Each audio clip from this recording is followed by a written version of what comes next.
We gaan ook praten met Jelle Hiemstra. Hij is voormalig voorzitter van de Friese PVV-statenfractie. Hij is weg bij de PVV. We gaan praten over dat vertrek en over zijn mishandeling en over een curieuze brief. We hebben het even op een rij gezet. De fractievoorzitter van de PVV in de Friese Steerten, Jelle Hiemstra, is justerjoen in zijn woning in Snits toch onbekende malie mishandelen. Even nooit zien komen 2 maskeren malien bij Hiemstra op een Canadese straat onderdoor. Als hij op een dag begint het duo met ijzeren staven te slaan. Politie en justitie onderzoeken een anonieme tip van een mysterieuze snitser. In deze brief, die het Omroep Friesland gekregen had, wordt suggereerd dat Jelle Hiemstra zelf de mishandeling in september in scène gezet had. Zo zou Hiemstra, de briefschrijver, €74 en een bivakmuts joen en in ruil daarvoor moest de man bij Hiemstra aanbellen. Net als de postcode zou de brief afkomstig wezen moeten uit de Tulpstraat in Snits.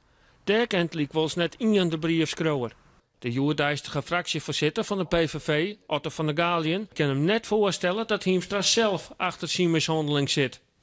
Ja, meneer Hiemstra, we gaan straks daarover praten. Maar laten we toch even met die mishandeling beginnen, als u het goed vindt. Ja, dat is prima. Ik geloof 5 september dat is gebeurd, hè? Ja, 5 september gebeurde. Mijn vrouw deed het open. Ik ben met een Libanese Arabische vrouw getrouwd. Er stonden gemaskerde mensen voor de deur met zonnebrillen, een paar militair gekleed. Ze schrokken van mijn vrouw, waarschijnlijk omdat ze Arabisch is. Ze wachtte even, mijn vrouw duwde de deur bijna dicht. Maar toen kwam er een tweede man met een enorme geweld binnen. Toen schreeuwde ze Jelle. Ik rap erheen. Je ziet 2 van die hele grote mensen. En ik kon ze nog bijna wegduwen, maar dat lukte niet. Ik denk de trap op, want onze dochter, die was toen 3. Die lag te slapen op een bank. Ik ging de trap op. En ik denk, moet de trap op, want dan sta ik iets hoger dan hun. De een pakte me hier vast en de ander had een soort ploeterdoder. Ja, en die sloeg met een fanatisme de hele tijd op mijn hoofd. Mijn vrouw zag dat. Die pakte iets. Die sloeg ook een van die mannen. En vervolgens werd een van die mannen geïrriteerd. Die sloeg mijn vrouw. En toen heb ik een waas voor mijn ogen gekregen. En ik denk, kan me niks schelen, maar je blijft van mijn vrouw af. En toen ben ik op blote handen heb ik ze een knal verkocht. En het was blijkbaar een harde knal.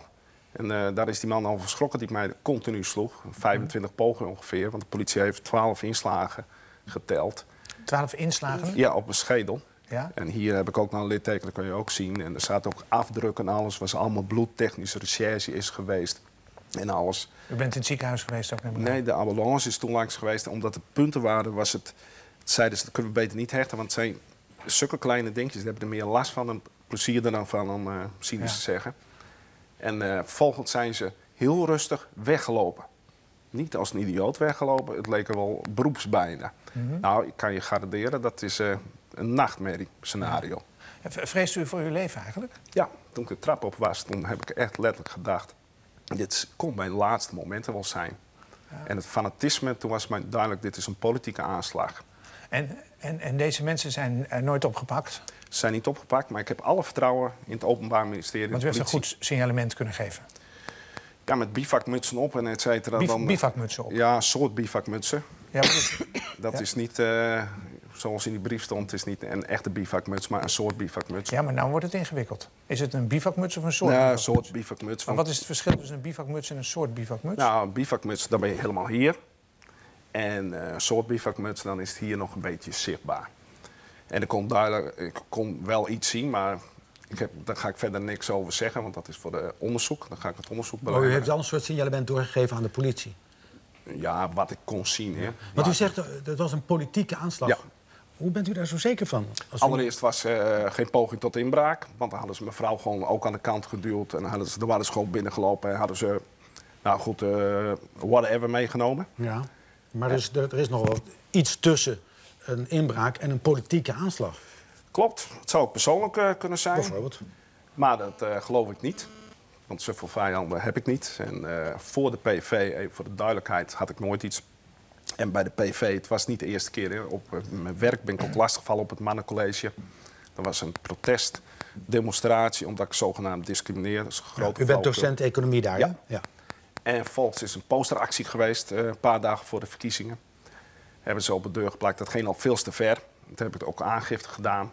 Maar denkt u, als ik zo vrij mag zijn, dat het uit de hoek komt van de anti-PVV mensen? Dat zeg ik niet. Nee, dat ga ik absoluut niet zeggen. Maar het kan ook zo zijn, omdat u zich losmaakt en zich nogal onafhankelijk heeft opgesteld van de PVV, dat het juist uit die hoek zou komen. Alles is mogelijk. Ik sluit Daar niets houdt, uit. daar houdt u ook rekening mee. Ja, en daar hebben we het Openbaar Ministerie voor in Nederland. En daar heb ik alle vertrouwen in, ook in het politieonderzoek. Ja, dat zegt u al 2 keer, maar ditzelfde Openbaar Ministerie houdt ook nog rekening met de mogelijkheid dat u het zelf in scène heeft gezet.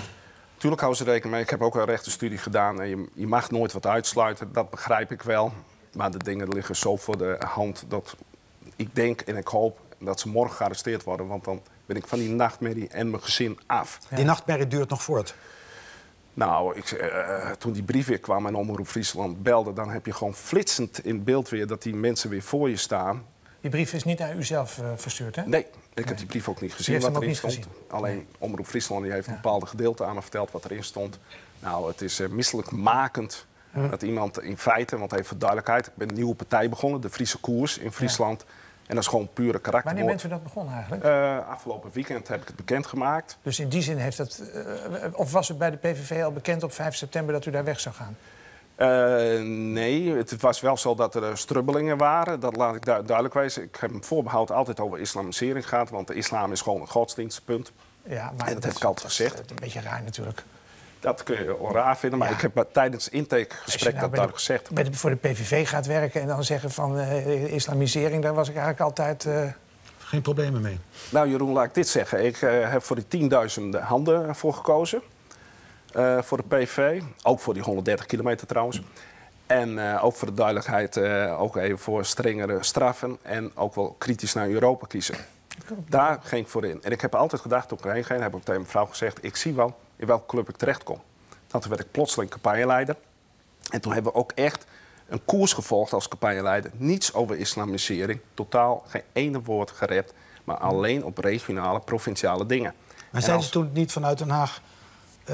ja, je moet echt even goed lezen wat wij in ons verkiezingsprogramma hebben. Want er staan allemaal dingen over die islam, die zul jij toch echt voor je rekening moeten nemen? Nee, absoluut niet. Dat hebben ze niet gedaan. Toen ik fractieleider werd, dat was een verrassing, was het nummer 4. Toen hebben we gezegd, die koers gaan we voortzetten. Toen hebben ze gezegd, doen het vooral. En op het moment dat het breekpunt is het NRC-artikel geweest. Waar ik duidelijk heb aangegeven dat ik, als ik bij de PV zou blijven, dat ik niet geen agendeerde de islamisering. En toen was het probleem met Fleur, toen we een keihard telefoongesprek Fleur is mevrouw Agema, hè? Ja, Fleur Agema. Voor u natuurlijk Fleur. Ja, goed. Goed. Toen nog wel. Ja. Toen nog wel. Nou, toen een keihard gesprek gehad en ik kwam op neer... want ik had een week daarvoor ook in de pers laten merken... dat de toon van Geert Wilders naar Job Cohen... dat het mij niet beviel. Het zou mijn toon niet zijn. En toen kreeg ik stalorders, zoals ik het altijd noem. En toen zeiden ze, luister, alles wat Geert gaat zeggen... dat ga je beamen. En de islamisering, dat moet je gewoon doen. Nou, toen heb ik gezegd, dat gaat deze jongen niet doen. Ik ben geen soldier.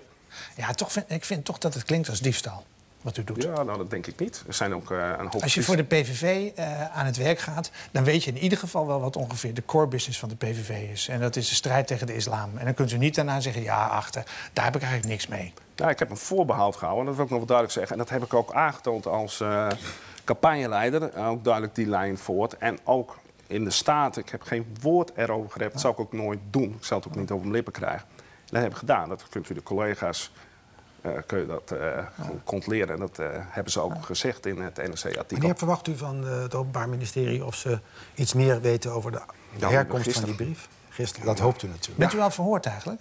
Wat zegt u? Bent u al verhoord vanuit de gedachte dat u het in scène gezet zou hebben? Nee, dat ben ik niet gehoord. Want dat wordt dus in die brief nu letterlijk zwart op wit gesuggereerd. Dus daarmee zou je kunnen zeggen, dat gaan ze onderzoeken... en dan komen ze ook bij u uit en dan gaan ze u daar vragen over stellen.